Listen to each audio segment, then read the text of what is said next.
Today is Retro Review Day, which can only mean one thing. We've got to go back in time. To 2004 and the Nike Air Zoom Total 93.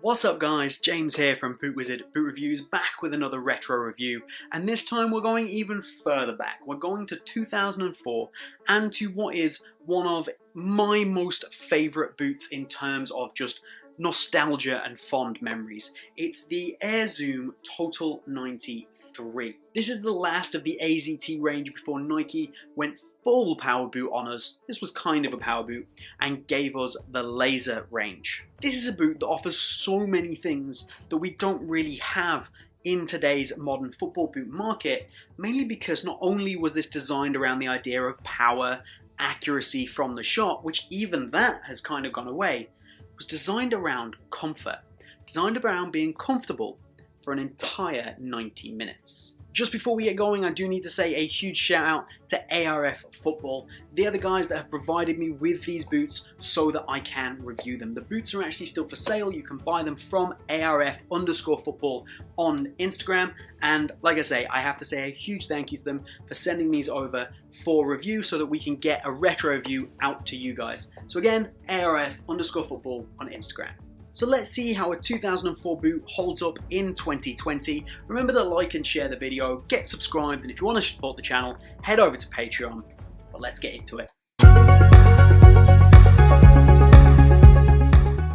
To take a quick glance at the upper here, you might think with all of this stitching running across the toe box and up the boot for structure that this is a leather boot. That's not the case. This is built off Nike's KNG 100 synthetic, and if that sounds familiar, it's because it's the same synthetic they used on the Mercurial. While a synthetic boot might not be something mind-blowing to us now, back in 2004, having a synthetic on a boot like this just wasn't something that was really done. The market was still dominated by kangaroo leather boots, and this was a very different prospect from Nike. It is a synthetic leather, so it still maintains some of those touch and feel properties, but at the same time it was designed to be more flexible, it was definitely designed to be lighter, and it's designed to maybe not have as much overstretch and also not absorb as much water.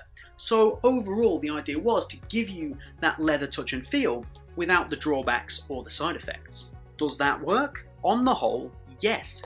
It's definitely got a leather-like feeling, even to the touch. It has a little bit of a leather vibe, although clearly synthetic, and it's definitely lighter, especially to boots that would be around this time period. I think once we get to the weight section, you'll be very surprised by how much these weigh, or don't weigh. This thicker, stiffer, more padded and frankly slightly bulkier upper may not make you feel like the most nimble player in the world, but it is certainly comfortable and it does have some of those old school power boot vibes. So you can't talk about an AZT without discussing this crazy asymmetric off-center lacing system. It is so far over, and it was pretty much a theme across many of the T90s, either covering the laces or moving those laces way over to one side. This does do as it's intended and give you a big striking surface. So it's a big, clean striking surface. There's nothing wrong with that. You do get the burrito style tongue because of it, which can be a bit irritating because you do just have extra material just floating around down here, and it adds to the thickness of the boot. In 2020 terms, this does feel a little bit old. It's definitely not unwearable, and it's still a boot that I reckon I could go out on pitch and play a really nice game in, especially because it's not super heavy and it does what it's supposed to do. It's very comfortable, which isn't something that boots these days really seem to care too much about. We just don't get elements in modern day boots designed around giving us comfort. So it's nice to have that. But if this was released today, I would expect it to have some fairly serious modifications to bring it into the modern age, because it does feel a little bit old in parts. These boots for me, they have a look and a feel of quality. They feel like they've been really well made, and it kind of shines through in pretty much everything around here. And this big plastic external heel counter, it all just looks really well put together. So overall, I'm a huge fan. The Zoom Air logo on the back, even this up here, the Air Zoom Total 93, I think this for me is iconic. You get the grey and red insole. Overall, the tiny swoosh on the front, everything about this boot gives me great nostalgia feels. I have nothing to complain about when it comes to the looks of these boots, because my nostalgia goggles are firmly affixed and I refuse to take them off. Fantastic looking boots.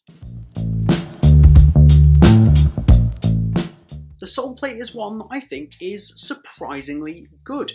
The stud pattern is all conical studs with multiple studs basically in pairs that run around the forefoot with some support studs and then 4 in the back. A lot of this boot was built around reducing stud pressure, so they decided that putting these studs in this configuration would do that and again make the boot more comfortable.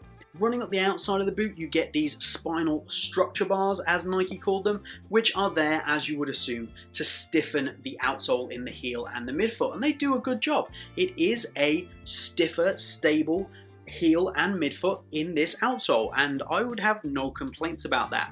The forefoot is obviously flexible. There's not really much of a problem here. It's not exactly snappy by any stretch of the imagination, but you do get a good amount of movement. You would maybe say that it's a bit stiff consistently. You would like a little bit more change and flex in the forefoot from this stiffer area, even though this has been stiffened further. But it's fairly comfortable and it doesn't do anything negative. To increase the comfort, there's a Phylon midsole added, which is basically a Nike foam technology. And then of course, it's an Air Zoom, so there's also an Air Zoom unit under the heel, all designed around comfort, cushioning, and reducing stud pressure. Like, there's just so much emphasis here on providing you with a really enjoyable, comfortable experience for a long period of time. Something that just seems to have been completely forgotten in 2020. So value for money, I'm not 100% sure what the launch price was. I believe they were fairly expensive, around the $180 mark. In 2020, you can pick these up fairly easily in either very good or new condition for around 100 to 150 euros without much issue at all. If you're willing to get secondhand, jump on eBay, you might be able to pick up a pair for 50 or 60 euros. Although the demand for this particular model, the Air Zoom Total 93, does seem to be increasing. More and more people seem to be reaching back and going for this kind of nostalgia buy. Okay, let's do weight, and I suppose the simplest thing to do is to compare it to the current day Phantom Venom, because it's kind of its successor, and the Venom comes in at 199 grams, my size, UK 8. Then we put these on. Now bear in mind, these are not my size. You can see the size difference. They're a lot bigger. I think they're a size 10. And those ones come in at 337 grams, which is probably a lot lighter than you were expecting. This is still not a crazy heavy boot. It's about the same weight as you're going to get from the current Predator 20 Plus line. So it's by no means ridiculously heavy, even when you compare it to many of the elite level boots from today. But you're certainly going to notice a difference if you start putting on something like a current Phantom Venom. So fit and comfort. I've spoken a lot about the comfort elements of this boot, and I think even by today's standards, they're going to be very comfortable. They've got multiple comfort elements. They've got a foam insole. They've got an Air Zoom unit. They're a wide fit with an upper that definitely breaks in and goes soft. Now it's going to feel a bit like a tank on your feet compared to those really lightweight, tight wrap boots. But it's also not that heavy. You're not going to feel like you're lugging something around the pitch if you do want a pair of these to buy. And again, the sole plate, the stud pattern, it all lends itself to a comfortable boot. It's not going to be the most aggressive, responsive, locked-in sensation that you're ever going to have. But it can definitely still do a job, and if you've got a wide foot or you just want to try something old school, then why not? Do be aware that the boot is from 2004. Most of them are around that time period. So it does mean that you have to take extra care of these boots if you are going to go out and play in them, because the materials just degrade over time. So you leave something sat in a box for 20 years, eventually it's going to start degrading even if you're not using it. So make sure you're getting from somewhere reputable if you are planning on buying them, somewhere like ARF. And if you're buying off eBay, maybe don't expect them to last that long, and potentially just keep them for your shelf if you're getting a new pair. Something I do like with these on feet is the feeling of being protected, and that definitely comes from this enormous heel count here, which was actually designed to prevent injuries. It was designed to prevent Achilles injuries. So you've got this big plastic external heel counter, which definitely helps, and then the material as a whole being that bit thicker, you definitely feel protected. Again, something you don't really get in 2020, and this was a very specific, very conscious design choice from Nike in the heel. So a boot worn by legends. Carlos, Totti, Figo, Ferdinand, Rooney all rocked this boot, and they all can't have been super wrong, right?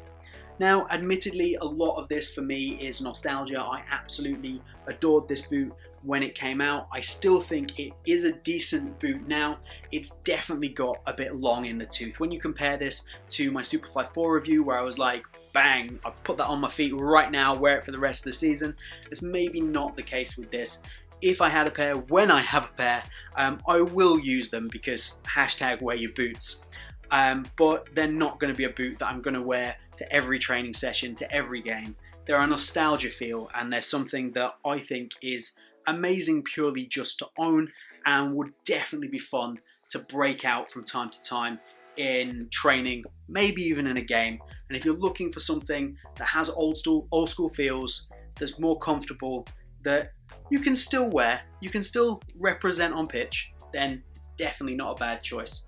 And like I say, the nostalgia vibes are probably worth it alone. If you want to see how I got these with a mystery unboxing, then do click here. Write down in the comments what boot you want to see me retro review next. But that's all from BootWizard here today. Like the video, get subscribed, because we'll see you soon.